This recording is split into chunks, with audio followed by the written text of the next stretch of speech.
The 2021 championship is coming up soon. It will be hosted on November 20th in Toronto, Ontario. If you are interested in competing, seats are limited, so sign up as soon as possible. To learn more, go to www.genesisboc.com/championship. Let's get back to the video.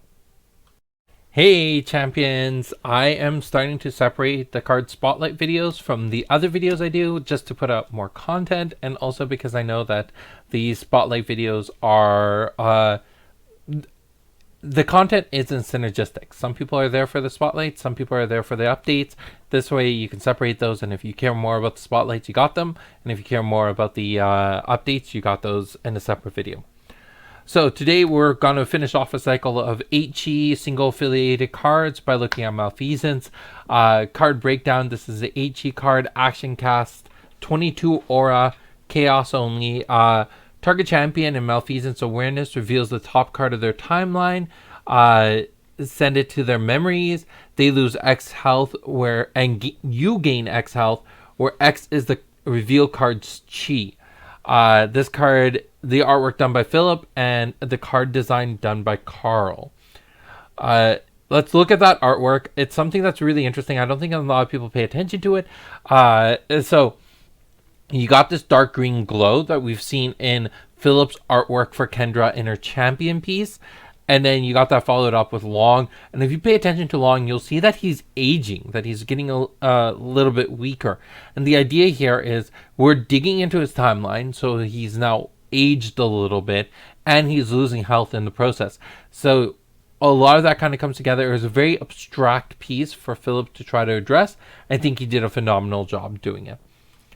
Let's talk about the history of this card. So I remember when Carl was trying to design this, he had a lot of card ideas. He really wanted to create a card that was called Malfeasance. That was the thing that was important to him. I give a lot of credit for him making top-down designs in his cards, because a lot of the greatest cards he's made is always focused on, I want this mood, I want this weapon, I want this name for a card, and he worked really hard at making it so. He finally pitched a bunch of ideas. The last one that he pitched was very similar to this. You reveal the top card of your deck and then lose life equal to the card's chi. And I was like, it's not quite there for an 8 chi. It needs to be pushed a little bit more. And so then I told him, why don't you, as a player who plays Malfeasance, gain the health as well? And that's how we came about making this final piece.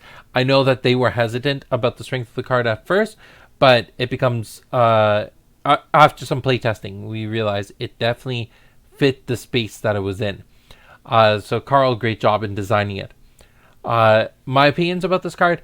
So the fact that it only targets champions is actually a huge drawback for this card, because there's so many cards in the game that allow you to create evasion. You got Chrono Walkers and Decoy Rabbits, anything with the decoy effect. On top of that, you got anything with a swift move effect, backflip, and backflip, sidestep, dodge, smoke bomb. All of these will get you out of it.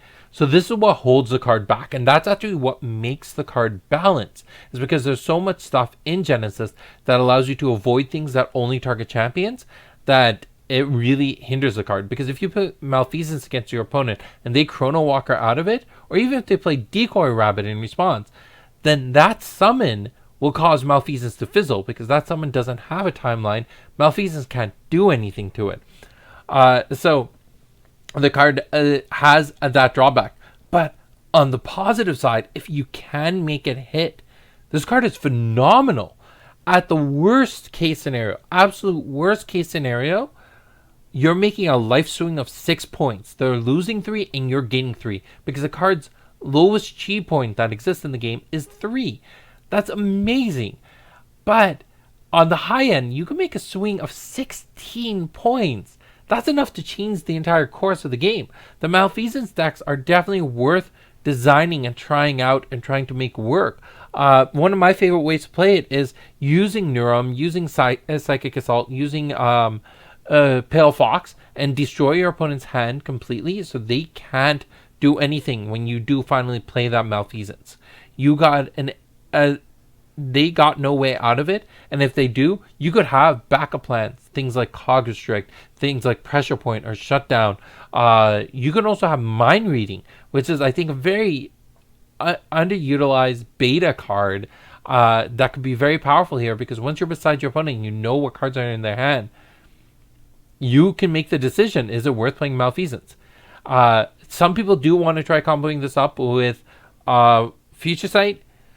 I don't recommend it. It's just not going to give you the biggest bang for your buck. There was one time where I played Future Sight. I saw that my opponent was going to have a 3G on top, and I waited, and it ended up, when I did play my Malfeasance, it hit a 7G, and that was a good feeling. But the fact that you got dedicated for 4G card in your deck to do that is just not worth it. Take the risk. In worst case scenario, you're still walking out of it in a pretty good situation.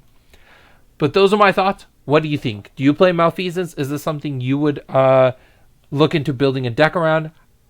And do you think that the right place for it is in a Kendra deck, or is there another champion who we're not thinking of that can make Malfeasance a much more powerful card? All right, that's it for today. Have a great day. Bye. I want to give a huge shout out and thank you to all our Patreon supporters. You have helped us so much during the hard times of COVID, and we are extremely grateful. As things begin to get better, I look forward to finding a time to meet you all in person one day, hopefully at a Genesis Championship. Thank you for being so awesome.